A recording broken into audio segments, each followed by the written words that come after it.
Welcome to Human Potential at Work, the show where we explore social impact, inclusion, and empowerment of everyone, including persons with disabilities. Get ready to be inspired, hear success stories, and learn tips and principles for bringing out the best in everyone. Hello, everyone. My name is Debra Ruh. I'm the CEO of Ruh Global Impact, and this is my show, Human Potential at Work. We're really proud to have been on air for over 6 years now, which is very exciting. We've had amazing guests, and every time I learn something, and so I hope you're really finding value of with these shows as well. And if you have any suggestions for speakers or topics, come to me. Well, I want to do a better job of engaging with you, my followers, because I'm so grateful for you. Today's guest is somebody that I've had on the show many times, and he happens to be my producer, Douglas Foresta. And he also is a clinical social worker, and he works with a group that we are also part of, 180 Workforce, and he's their podcast, the director of the podcast services. Workforce 180. Oh, did I say it wrong? Darn it. Workforce 180. Yeah. I was thinking I was doing so good. And then, of course, I'm going to screw it up. But Workforce 180, who have wonderful podcast, and he's the director of their podcast services. So definitely recommend checking out Workforce 180. And also saying, too, if you're interested in starting your own podcast or a show, a multimedia show, I highly recommend Douglas Foresta. Highly recommend him. So I just wanted to give him a little commercial, even though I can tell, and you can probably tell looking at him, he's embarrassed, but oh well. So, but we want to talk today about continuing the conversation with resilience. And today we're also going to do a double show because Doug also has his own show. And so this show is going to be showed on Human Potential at Work. And then boom, over to you, Doug, to say where else. Sure. And yes, you can also check out the Doug Foresta show wherever you check out episodes. We'll actually air this, I think, as well on 180 podcast, which will I think that'll be good as well. So yes, thank you, Deborah. I agree. But Doug, tell us a little bit about the Doug Foresta show first, because I get that it's your name, but I think the audience right. Yeah. Why would they? Right. So so that show is a self-help show for creative people. So, artists, writers, I mean, really anybody truly who thinks of themselves as creative, entrepreneurs. Oh, yes. And we learn so much from creative people. I consider myself creative. I was going to say, I would consider you one of those people, Deborah. I didn't when I was younger, but I've started to realize that I am a creative, kooky person. And I'm really embracing it. So what the heck? Love the gray, but let's put some purple in there too. So I think it's a way of trying to own, who I am in excruciatingly traumatic times. And I want to continue to just talk about that. And somebody posted a video on, I don't know, one of the social media platforms. And she said, I am having such a hard time, and I look around and everybody else seems to have just figured it out, but I'm not sleeping. I'm so stressed. I can't get my work done. I'm doing my best with my children. I'm walking in constant fear. I'm scared to go to the news. I am a mess. I'm a mess. And I just want to acknowledge that I'm walking this, and am I damaged that I can't figure this out? Or is anybody else walking this too? And of course, she got just slammed with love, going, oh my God, it's so hard. And yes, I'm walking it too. So I don't know if we're doing a good enough job of really acknowledging how hard our own walk is, how hard our families' walks are, how hard our friends walk. We are all being traumatized by the collective trauma of everything that's going on and individually. So, Doug? Yeah, I mean, well, let's look at, everyone said, thank God we're putting 2020 behind us. And, but we have to remember that, the new year is just something we created. It is not, there's not something necessarily magical that happens on December 31st at midnight, where everything, goes away. And then, 6 days into the new year, we had the takeover of the Capitol building, which, hasn't happened since the 1800s and never has happened in a domestic takeover. It's always been foreign enemies. And so I think, that really shook us up to realize, well, wait a minute, 2021 isn't, it doesn't mean that we might be facing a lot of the same challenges, maybe new challenges. And, just even on a more personal level for all of us, the challenges that we had in 2020, many of those persist into 21. We don't know yet. We're still at the beginning of the year. We don't know yet what the year is going to bring. But, but there's a lot, there's a lot of challenges still yet to face. And I want to acknowledge a couple of things. Even though watching in the United States as our Capitol building and our Senate was overrun, and knowing the intentions they had, and even hearing about the 5 people that died, and who was involved, that is impacting not just the US, but there are many all over the world that hurt too, because there's a lot of people that understand if it could happen in the US, it could maybe happen where they are as well. And even though the rest of the world probably has very mixed feelings about the United States, I think a lot of people love us too, just like we love them. I've had so many people tell me when I travel, say what you want about the US, when countries get in trouble, they're the first ones here to help us. Now, I'm going to acknowledge that it seems like sort of since the World War II, there seemed to be a little bit more of, yeah, we'll help you, but only if there's something in it for us energy going on. I Right. just want to acknowledge that Well, that's in been probably some the cases. last 4 years, I would say. Well, it certainly got much, much worse in the last 4 years, but it was happening before that too. It's like we were sort of picking and choosing who we were going to help. So I think in some ways we lost our way a little bit with that, but I believe that Americans have huge, big hearts that want to make a difference, but we're traumatized. So, Doug, I also wanted to take just a minute to talk a little bit about the trauma I'm walking, and maybe you will do the same thing, Sure. because I think we have to have the courage to talk about our traumas. And so, to prove, if you think you're in this alone, you're not. We're all walking trauma. So, learned that sadly, my youngest sister, her husband, and her nephew have COVID-19, and I'm terrified for them, praying everything will go well, but you never know when that happens. I have one of the staff members that supports my daughter's apartment. She's in a supported apartment situation. Unfortunately, one of the staff members got COVID. And when they told us, I immediately went and got my daughter and brought her home, because I don't want her to be exposed. And unfortunately, if you have Down syndrome and you're morbidly obese, you don't want COVID. None of us want COVID, but it's being especially hard on people like Sarah with Down syndrome. And unfortunately, Sarah is morbidly obese because of all the medical conditions she walked.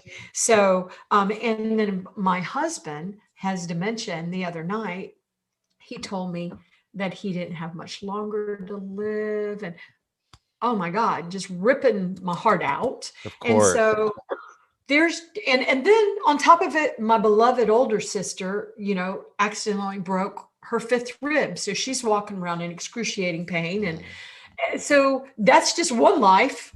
And then you start expanding it out. And I know, Doug, you were one of the first families, your entire family, right as we went into COVID in the United States, walked a real peaceful path staying home. Yeah. So let me turn it over to Staying home for you. 7-8 weeks with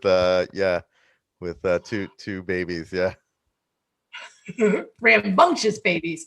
But then COVID came visiting the Forester household. It did, yeah.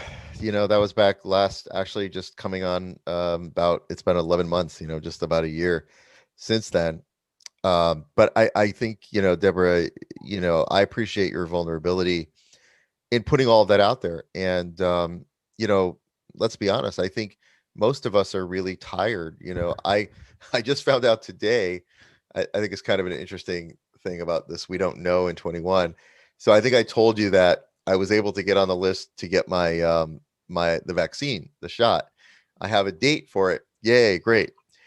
So I got this thing from the CDC saying you're eligible because I do have a clinical social work license. I can go in with, not like, you're in the back of the healthcare, which I should be. I shouldn't be up front with, the ICU nurses. And I made an appointment and they said there's nothing in Massachusetts, so you can make the appointment in Connecticut. So I made the appointment in a hospital in Connecticut. Now I find out some of my colleagues who've been going to these appointments in Connecticut have been told that Connecticut has their own policy that they're not vaccinating anyone from if you don't live in Connecticut. They're not giving out the vaccine. They don't care what the CDC says. So, we don't have a coherent policy on this. And in Massachusetts, there is no wait list right now at all. So we vaccinated healthcare workers, people who live in prisons and group homes. And now I think we're pretty much out of the vaccine. So, we don't know what's next. So it's kind of back to square one, right? I've got this appointment, but I'm actually no closer to getting the vaccine or knowing when I'll get it. I think that kind of sums up 21. It's, we're living in this really unknown. Yeah, yesterday I was talking to, because when my husband said that to me the other night, that he didn't have much time to live, after I figured out how to put my heart back in my chest, I thought, well, I should tell his brothers and my son.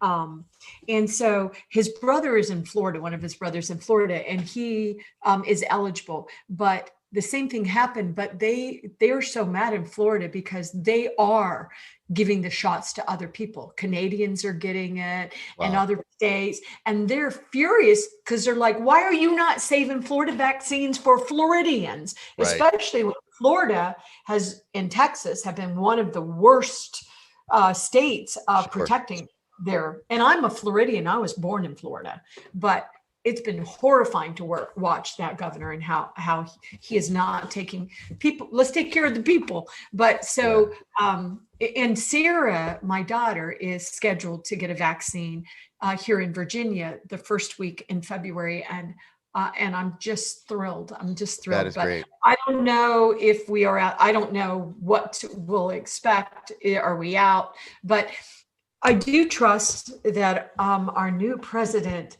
President Biden, oh my God, I love that ring. I love the ring of that, that he's going to come up with a national plan. But it's going to be messy for a while. Yeah. I was telling my daughter, I said, you know what? I think that maybe we'll be able to move around a little bit more safely around summertime. So I said, let's just think about summertime.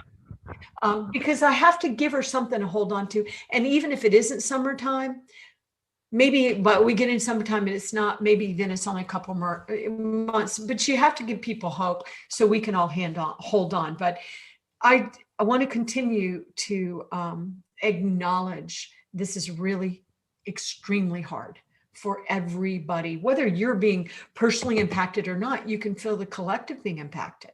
Yeah. So I wanted to acknowledge that. And then what I know that you and I had talked about is let's talk about some ways to, and we talked about some of this with our other guest, but what do we do? How do we manage this? How do we hold this? How do we navigate this? I think we need to continue to talk a little bit more about how we navigate it. And also, I'm starting to get hopeful again. I'm a very bad person about being hopeful, but I'm starting to feel a little bit hopeful. And maybe that's because we have a new president in the United States. Thank you. A president that seems to want to pull us all together, no matter who you are, and make sure that we're moving forward and that we're going to all work together to navigate out of this. And it just did not feel that was necessarily the case of the old administration. So, and I'm not making this Republican, Democrat. It's not that, but I think there was just so many other distractions. What did we have? A legal process voting thing. Right. There was so many distractions that, yeah, for the last, 4 or 5 months, we've just ignored COVID-19 in the Right. I United mean, States. that's So, I think one of the things that hopefully now we can put the election behind us, and we have this enormous challenge of COVID and the economy.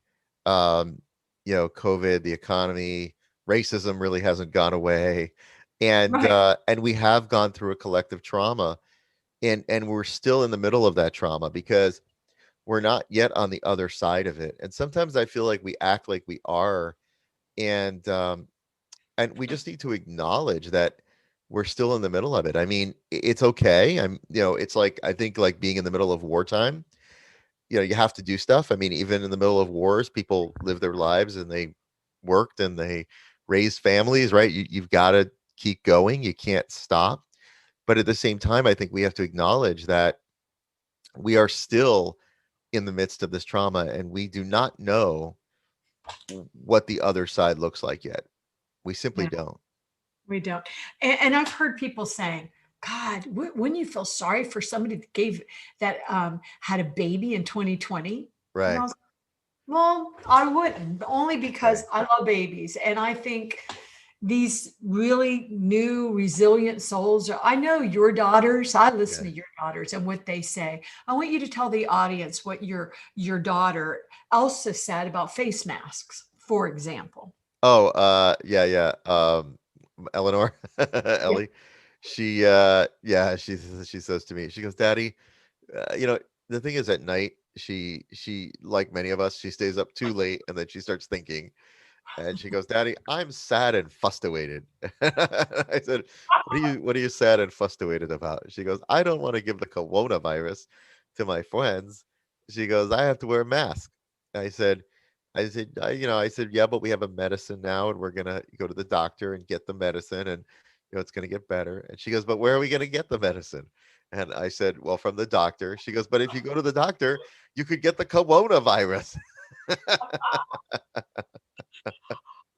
Which is true, right? So she's, oh my lord. I told her, I said, you need to go to bed, honey. You'll feel better in the morning. That's But right. she's very smart.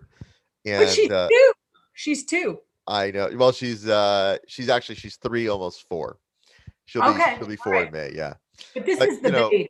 These are yeah, the yeah, babies. Joe is, oh god. Yeah, Joe is 2, almost 3. But yeah, it's hard as a parent to hear that, and to think that your children are going through this. But it's kind of like the existential question about, is it this, I mean, when is the best time to be alive? Was it in 1507? Was it in 1102? Was it in 1974? I mean, you know, the book, there's a great book by Alan Watts called The Wisdom of Insecurity. And he just talks about this, our existential condition as human beings is that we have to live in the unknown. We don't know. Um, Someone that I've worked with for many years, um, this past weekend, her husband is 55 years old, great shape, exercises all the time, and he's getting ready. He's doing a bike ride, he's training for a bike ride. He gets on a bike, he's riding with his kids. He collapses and drops dead of a heart attack on Sunday. You know, And it's, as you hear that, immediately I feel it. I don't know him, but I no, immediately feel it in my heart area yeah, because my heart aches for that family and the 2 young friends. kids, 2 young children. Yeah. Just It's, just too much. It's you know, and just too much. and at the same time, I also think the other piece we have to remember, yes, life can be harder than we think it's going to be, but life can also be better than we think it's going to be. It's hard to remember that right now because we're in the midst of so much trauma, but sometimes life brings us things that we couldn't ever imagine, right? It surprises us in ways that it can delight us in ways that we never thought. Hasn't felt very delightful lately, at least for me. I can tell you that. Uh, agree. I agree. And there's also, as a child of physical, sexual, and mental abuse, which by the way, made me just a very strong person. I'm good about being hopeful and searching for silver linings. Yeah. And I realized in my life, sometimes it can be really obnoxious to somebody that's just hurting so bad. So Sure. I, even I get annoyed with myself finding silver linings, but I will tell you still, it is intense and it is hard. And this, what I'm walking with my husband of 40 years, and I love him. It is so hard, Yeah. but along the way, there's just sometimes these little beautiful gifts that are brought to you, and you're Right. like, Right. totally traumatized. Right. But wow, that is so cool. So I think if we can take the time to do our best, I was watching this horoscope reading for Sagittarius. I'm a Sagittarius, and the card that kept coming up in this deck was breathe. It's important to breathe. And the last couple of days, I have been stopping when I feel it just get wrap around my heart and just breathe and Yeah. just take the time to take 3 Yeah. cleansing breaths. And it just, right Yeah. now we have to breathe because yeah, we can find some beauty in the darkest of the walks, but we just have to acknowledge to each other, we're all in this. It's scary to say the word, we're in the middle of it, Doug. Can we say we're in the tail end of it? Well, we don't know where Whatever we we, are, do we? We really, I know, but that's always true. That's always true. Uh, I know. there's a guy that he is probably an odd person to quote, but there's I'm trying to remember his name. He wrote Peyton Quinn. His name is Peyton Quinn. And he's written a bunch of books on martial arts and self-defense, but one of the things he talks about is overcoming fear. And what he says is every one of us is walking around with a clock over our head, but none of us know what time it is. Good point. You know, So, and then you have people saying, which I believe this too, um, as souls, we agreed to be here now. We sure. knew this was going to happen in our lifetime, and we agreed to really help all of humanity, including ourselves, evolve because the world has not worked for many people for a long time.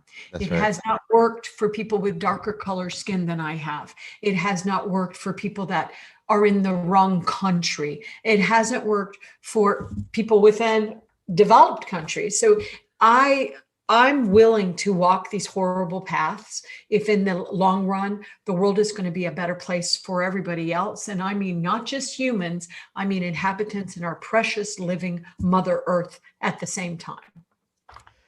There's a part of me, and I would be willing to bet that for many people, this might be the case, but certainly for myself, there's a part of me that feels like time paused in the beginning of March of 2020. And, remember they said stay home 2 weeks to break the curve and all that stuff, right? Yeah. And yeah, those 2 weeks were a long 2 weeks. I don't know about you, but I'm still living those 2 weeks. So it's, but there's a part of me that is like, okay, when are we going to go back? When are we going to pick up from where we left off in March 2020? And I can assure you, and I assure myself, that's never happening. That world is gone. It is gone. We didn't just pause. We are in the midst of a tremendous sea change in the way that we live, in the way that we work, in the way that we connect. In so many ways, we are never going back to what was. Um, so we have to kind of accept that. I think, you know, We do. And we have to really think, and you've said this before on air, Doug, but during our darkest times, the Renaissance happened afterwards. So yes, I know it's still really hard. I'm doing my best to walk it as authentically as possible. I was having a conversation with my son, my grown son, yesterday, and saying, I just want to be honest with you. I'm not sure of what the rules are with this. I know I'm your mother. I love you. I know you're an adult man. I'm not sure how I'm supposed to navigate this particular thing that was going on with his dad. So I said, I'm Right. just going to tell you. But maybe if I was a better mother, I wouldn't tell you. I don't know what the rules are. And then he started coming back at me and saying, but mom, I don't know what the rules are because I don't want to see dad and expose him to COVID. But I want to see my dad if he's I dying really know. soon. I So know. so what we did was we just acknowledged that we don't know. We're going to do the best we can. We're not going to try to make the other one feel guilty because you didn't do this or that, because there's a lot of that demanding crap going on still. You will come to Christmas. I don't care about all that. But mom, I want to keep you safe. So yeah, just trying to help everybody because nobody knows how to do this, and acknowledging that I think is very important to acknowledge that. And the reason why we keep saying this is because I also believe that we have to be the lights forward. Because I was talking to a group yesterday, Doug, and they're asking, they're a wonderful group, and they were asking me to speak and put a panel together for them in February, which I graciously, absolutely happy to do it. And so I was recommending some speakers, and one of the speakers was a man, and they're like, nope, no men. And I said, okay, I understand that men have left women out for years and still do, and shame on them. But I don't think we should then in turn act the same way. I think it's very important that men be our allies and me be our and be our Absolutely. accomplices. And my Yeah. son, who is white and 32, he has a lot to add to the conversations. And so I think a mistake we're going to make as women is we decide all men are bad and no men can be in any conversations. And so I pushed back and I said, the speaker I was recommending is an African American. He's an African American with a lived experience with disabilities, and he's a fantastic speaker. So I think it's very important to invite men like that are supporting inclusion, not to mention men get in these situations where they're not included for whatever Right. stupid reason. You love Right. the wrong person, you have the wrong color skin, you are from the wrong place, you have the wrong religion. So I think what we need to be as leaders is more deliberate about the world, what the world looks like. And if you have, say, a list of women technologists, well, fine, have a list of women Yeah. technologists. But if you have a conversations and you're not inviting them into the conversations, I think that's a dangerous slippery slope that we don't want to go down. This is I believe it's Ernest Hemingway who said this, and there's a woman who wrote a whole book about this with this title. Hemingway said, the world breaks us all, and some of us become strong in the broken places. Ooh, good one. I love that quote. Love that quote. I've And heard it before. I think that's what can happen for us is, I mean, the world is breaking us all. I just can't imagine somebody who's not affected at all. you know, I mean, unless you've been, in a coma for the last, 24 months, or there were a few people that were at sea who like had no idea, and even those people are back. But other than that, um, everyone has been affected, and the question becomes, what are we going to do? What are we going to make of our lives? And how do we live and do our best work even in the midst of uncertainty? How do you, Deborah, continue to do what you're doing, not knowing what's going to happen with your husband, not knowing what the future is going to hold? How do you do it? And part of it is you just do it, right? You and how do you how do you sometimes lay awake in bed and wonder if he's breathing? You know, Yeah. and how do you how much does that mess with your head? Yeah. So yeah, and I, like so many others, are waking up wide awake at 3 o'clock, 4 o'clock, 5 o'clock. It's a very interesting time and time of energies. Yeah. So anyway, I just think it's so important to continue to acknowledge these things. We I agree. all are walking. a collective trauma and individual traumas. And I am so happy for you. If you haven't had any of the individual traumas, I don't wish it on anybody, but many of us are walking great individual traumas, family traumas, personal traumas. And we all can feel, whether we understand it or not, we can feel the collective trauma. People are absolutely terrified and in trouble. Yeah. So it was refreshing to see the new president of the United States acknowledging those things last Correct. night. We haven't taken a moment to really hold 400,000 Americans have died and to I really know. mourn that in whatever way we can. Yes, Yeah, that was beautiful. Now you it make me was. cry. I'm not going to cry, but that was very beautiful. Oh my God, we've got to acknowledge these are souls. Yeah. These souls were loved by people.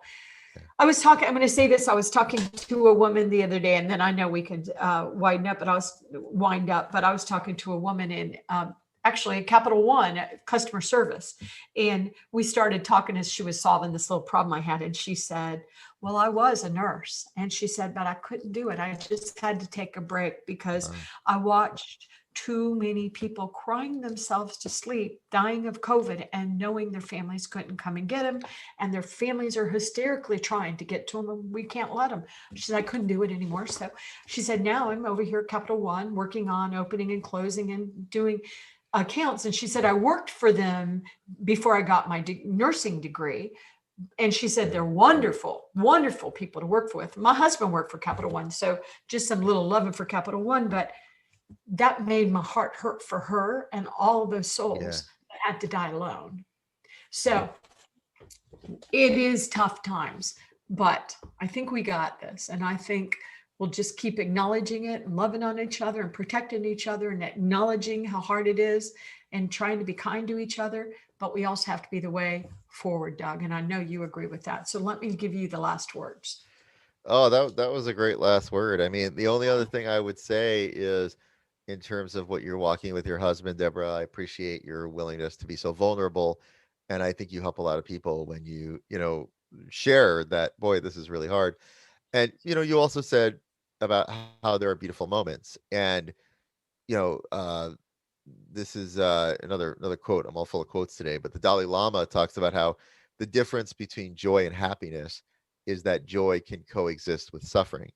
Oh, We can experience moments of joy even in the midst of sadness and grief, and that's something to be grateful for. That we can do that, and we have to hold on to those small moments of joy to get us through, to better days ahead. yeah, well said, well said. And to the audiences, we do love you. We love you. We're here. We know how hard it is. We got this. We got it. We're learning a lot, but wow, it's hard. So we got this. And I really encourage you to watch the Doug Foresta show. It has been Thank a you. show that's been around for a long time. He took a hiatus, but he has amazing guest on there. So I mean, I'm very proud that I've been a guest a couple of times Thank on you. it, but I highly recommend it. And you see how smart he is. So, and to the Doug Foresta team, we would love to have you as an audience on Human Potential at Work if our work speaks to you. But bless everyone. Bless all of you. God bless us all. Thank you so much. Thanks, Deborah.